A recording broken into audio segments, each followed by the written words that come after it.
माँ का राज भाग 3।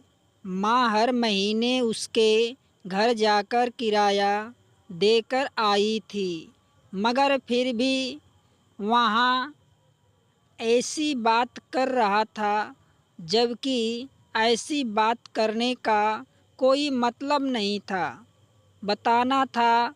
और खैर मुझे अपनी माँ पर यकीन नहीं आ रहा था और ना ही उसे मकान मालिक की बात पर। मैंने माँ से वादा किया और कह दिया कि मैं आपको कभी शर्मिंदा नहीं होने दूंगी। जैसे ही हुआ मैं इस घर से गुजारा कर लूँगी।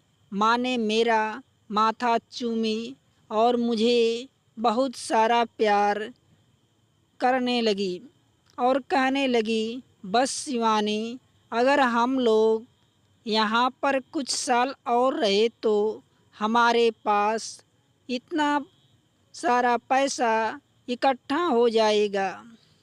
उसके बाद हम अपना घर भी खरीद लेंगे। मैं माँ से कहने लगी, क्यों, इस घर में ऐसा क्या है कि हमारे पास पैसा इकट्ठा हो जाएगा। माँ, मेरी बात सुनकर माँ घबरा गई, जैसे उसके मुंह से यह बात गलती से निकल गई हो।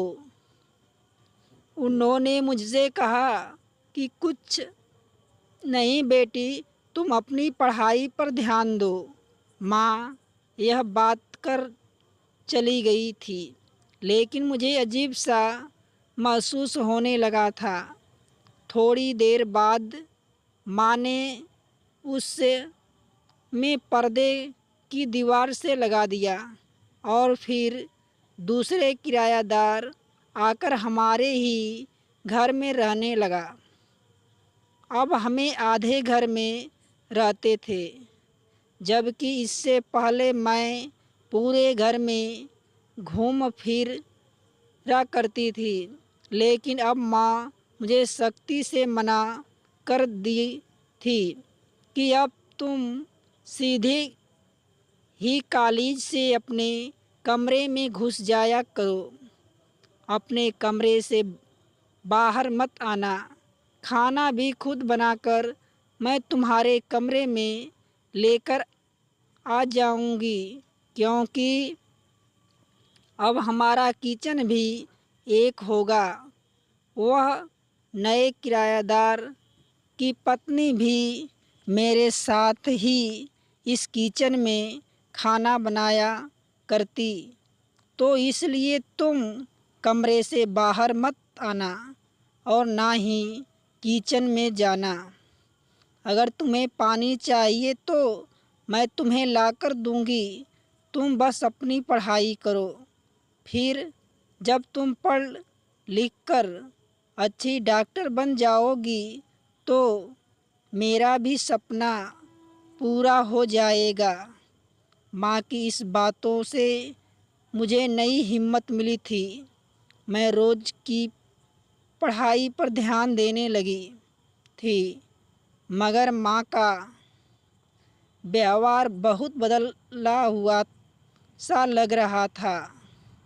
इससे पहले वह मेरे कमरे में नहीं आती थी, क्योंकि अब हमारे हिस्से में एक कमरा आया था, तो इसलिए माँ रात को 9 बजे ही मेरे कमरे में आ गई थी। उन्होंने मुझसे कहा कि शिवानी, कमरे की लाइट बंद कर दो, अब हम सो जाना चाहिए। मैं माँ से कहने लगी, माँ, आप तो रात की 11 बजे तक जागती हैं। मैं हैरत से माँ से कहने लगी, माँ मुझसे कहा कि हाँ, मुझे आज जल्दी नींद आ रही है। मैंने लाइट बंद कर दी। माँ ने मुझे कमरे की लाइट तो बंद करवा दी थी, लेकिन वह खुद सो नहीं रही थी। कमरे में अजीब खटपट की आवाज़ आ रही थी, जैसे कोई इधर से उधर कोई चीज़ रख रहा हो। मैंने माँ से पूछा, माँ ये कैसी आवाज़ है? तो माँ मुझे डांटना लगी, कहने लगी, तुम अपने काम से काम रखो, तुम्हें क्या परेशानी है? मैं कुछ भी करूं, मैं डर के मारे खामोश हो गई। थोड़ी देर बाद मुझे अपने बेड के नीचे कुछ अजीब सा महसूस हुआ। मैं अंधेरे ऐसी का महसूस किया। ऐसी महसूस करते हुए अपने बेड के नीचे हाथ लगाया तो मुझे ऐसा महसूस हुआ कि बेड के नीचे कोई ठंडी ठंडी चीज़ है। मैंने हाथ लगाकर इस चीज़ को और ज़्यादा महसूस करने की कोशिश की, लेकिन माँ ने मुझे डांट दिया और कहने लगी कि क्या कर रही हो? इतनी रात को हो चुकी है, आराम से सो नहीं सकती? तो मुझे समझ नहीं आया कि माँ को आखिर कैसे पता चला कि मैं अपने हाथ नीचे रख रही थी। मैं हैरान हो गई, लेकिन फिर से सो गई। लेकिन 2 दिन बाद मैं इस बात को भूलना चुकी थी। अब तो माँ रोज़ ही रात होते ही मेरे कमरे में आकर कहने लगती, चलो तुम्हें बहुत पढ़ लिया, अब तुम अपनी किताब बंद करो, ताकि मैं कमरे की लाइट बंद करूं और हम सो जाएं। वैसे भी जब बिजली की बिल बहुत ज़्यादा आने लगा है, मैं इसलिए भी हैरान होती कि माँ ने कभी भी मुझे पढ़ने के लिए मना नहीं किया था, चाहे मैं कितनी भी रात तक पढ़ती आई करती। बल्कि वह तो हमेशा यही कहा करती थी, तुम अपनी पढ़ाई पर ध्यान दो। मगर अब तो वह मुझे पढ़ने ही नहीं देती थी। रात को 9 बजे कि फ़ौरन वह कमरे में जाकर लाइट बंद करने को कह दिया करती थी और कहती थी कि मुझे नींद आ रही है, मैं सोना चाहती हूँ। जबकि पूरी रात वो सोई भी नहीं थी। मुझे महसूस होता था कि माँ जग रही थी, मगर माँ ने कभी मुझे इस बात का एहसास नहीं होने दिया। एक दिन मैं सोचा कि आज मैं अपने कमरे में मौजूद सारी चीज़ों को चेक करूँगी, चाहे आज माँ को अच्छा लगे या ना लगे, बुरा लगे। उनके बाथरूम में जाते ही मैं कमरे की लाइट जला दी और गौर से पूरे कमरे की तलाशी लेने लगी, लेकिन कमरे में ऐसा कुछ भी नहीं था जिस पर मुझे शक होता।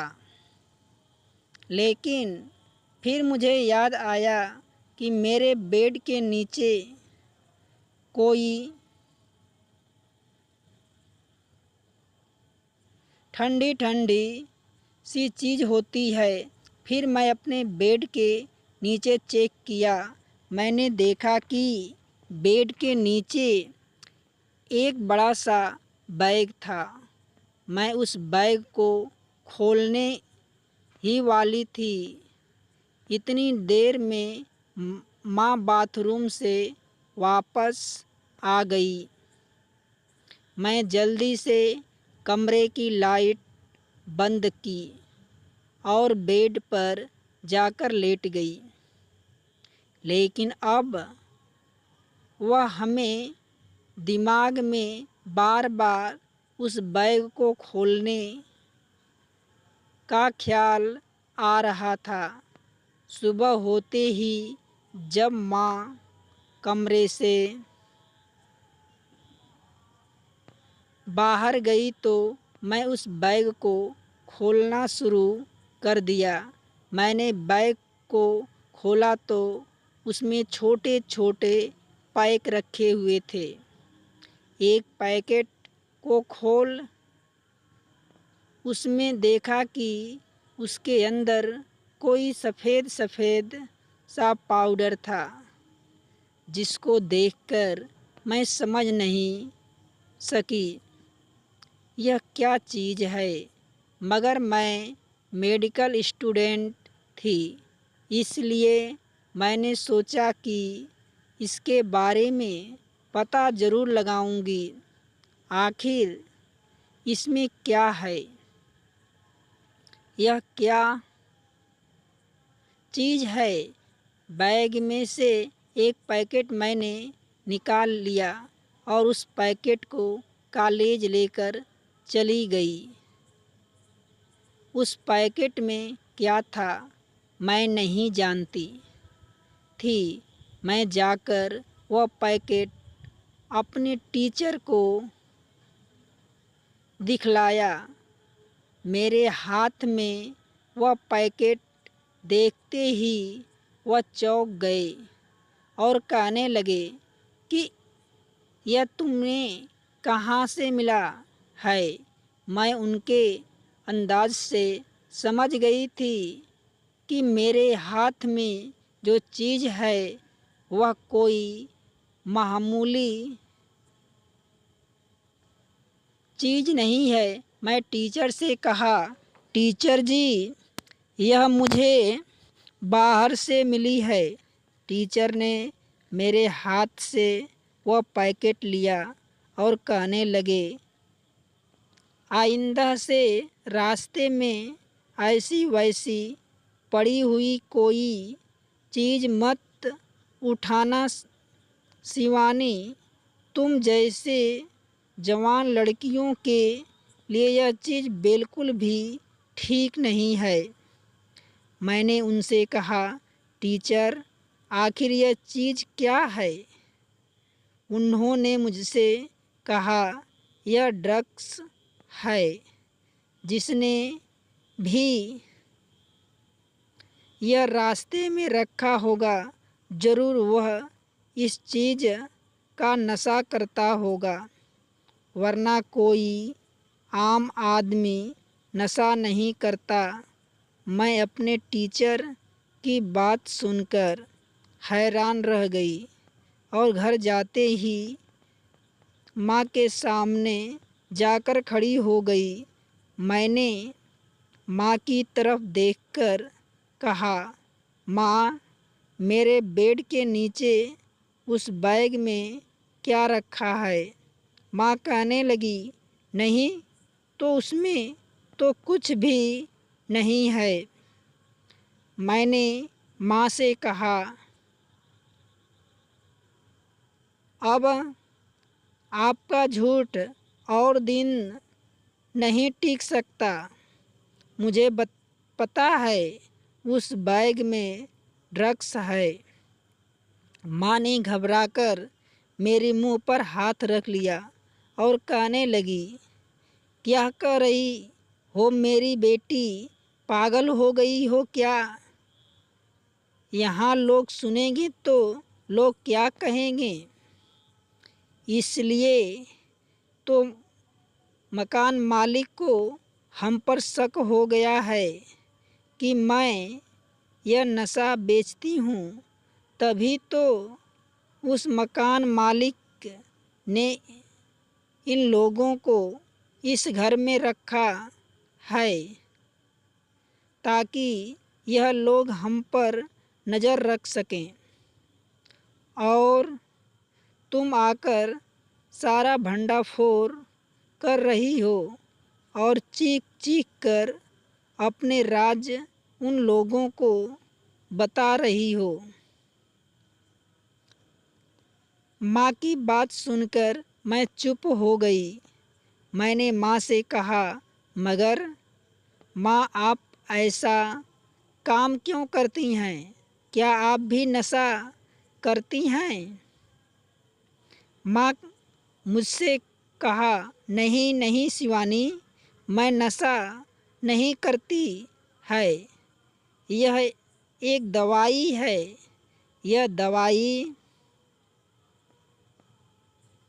बहुत कीमती है, फिर भी लोग इसको खरीदते हैं। मैं इसे बेचती हूँ और इसी से पैसे कमाती हूँ। क्या करती बेटी, मुझे तेरी पढ़ाई का खर्च भी उठाना था। मैं अगर तेरी शिक्षा के बारे में ना सोचती तो मुझे यह सब कुछ नहीं करना पड़ता। मैं माँ से कहने लगी, माँ, आप मेरी पढ़ाई का बहाना मत बनाओ। आपने अपने हर तरह से ऐश आराम इकट्ठा करने के लिए यह सब कुछ किया है। मैं यह बर्दाश्त नहीं कर सकती कि मेरी माँ गैर कानूनी काम करके और गैर कानूनी काम करके ही पैसे कमाए। मैं अपनी माँ से बहुत नाराज़ हूँ। मैं कॉलेज जाना भी छोड़ दिया। मैंने अपनी माँ को 5 दिन का समय दिया। अगर वह इस काम को छोड़ देगी तो मैं उनके साथ इस घर में रहूँगी, और अगर उन्होंने इस काम को नहीं छोड़ा तो मैं घर को अपनी माँ को छोड़कर चली जाऊँगी। माँ मेरी इस धमकी से काफ़ी डर गई थी। उन्होंने कहा था कि अगर यह गैर कानूनी काम करना बंद कर दिया तो मेरी पढ़ाई भी रुक जाएगी। लेकिन मैं नहीं चाहती कि मेरी माँ की बदनामी हो, लोग उनको गलत समझें। अगर इस दुनिया को पता चल गया तो मेरी माँ की बहुत बेइज्जती होगी। अब आप ही लोग बताइए कि मैं अपनी माँ के साथ क्या करूं? मैं अपनी माँ को जेल भी नहीं भिजवा सकती, क्योंकि मेरी माँ ने मेरे लिए काफ़ी परेशानी उठाई है। मैं अपनी माँ की बगैर अकेले ही अपनी ज़िंदगी कैसे गुजारूंगी? अगर माँ को अपनी गलती का एहसास हो गया तो मैं उनको माफ़ कर दूंगी। कुछ दिनों के बाद ऐसा हुआ, माँ अपनी गलती की एहसास हो गया। वह मुझसे माफ़ी मांगने लगी। मैंने माँ से कहा, हम इज्जत के पैसे कमाएंगे। मैं कोई छोटी मोटी जॉब करके अपनी पढ़ाई का खर्च खुद उठा लूँगी। आपको फ़िक्र करने की ज़रूरत नहीं। लेकिन अब सवाल यह था कि हम इतने सारे पैकेट का क्या करें, रात के वक्त हमने उन सारे पैकेट को पानी में बहा दिया ताकि किसी को पता न चल सके। अब मेरी माँ और मैं ज़िंदगी इज्जत की ज़िंदगी जी रहे हैं। हमारे घर में पैसों की थोड़ी कमी तो हो गई, लेकिन अब हम किसी भी बात से डर नहीं रहते।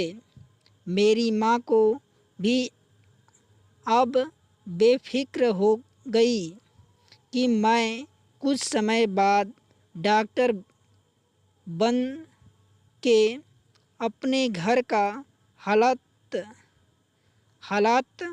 संभाल लूँगी। दोस्तों, कहानी अच्छी लगे तो लाइक शेयर सब्सक्राइब अवश्य करना।